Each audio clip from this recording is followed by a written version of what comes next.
Karibu customer, karibia customer. Bei rahisi, sweet sapa, bei rahisi. Machungwa kwanza tumeimport, bei rahisi. Customer. Karibu sana customer. Uko fiti? Niko fiti nashukuru. Alafu leo magoodies hapa ni mangapi? Umeziona hizo? Hizo zimetoka Amerika bro. Ai wewe acha. Unaona ni mali safi. Wewe acha bana. Alafu sasa unasema hizi zinaenda na ngapi? In fact by the way hata nitakuzia tu na bei rahisi 50-50. Wewe acha aje chwani aje. Unaona hizi machungwa vile ni kubwa. Hii inaitwa nini? 2 in 1. Lakini ni sawa kwa sababu pia size si mbaya. Acha nibebe kwa le. Wacha nibebe hizi mbili. Na siku leo karibia kila siku customer. Ni sawa. Nitakuwa na kubamba, nitakuwa na wauzia vitu very cheap na vitu quality.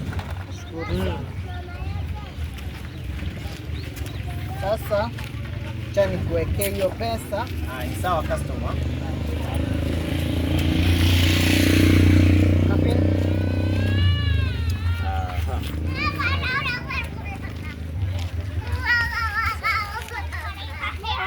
Umefika? Utanionyesha message maana simu imeenda na mke wangu. Thanks.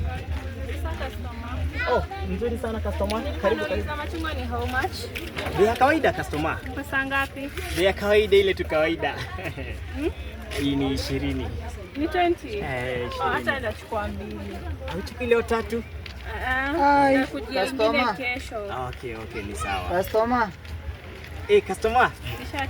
Kidogo tu customer. Sawa. Asante. Wewe nakutrust, usinionyeshe message. Najua huwezi cancel. Hapana kaka. Yaani unaweza niuzia mimi 150 alafu customer acha story nyingi. Unajua acha nikwambie. Unajua wewe ni makuzia zile kubwa.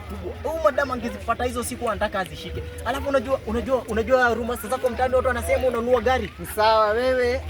Tutaonana. Customer usilie sana.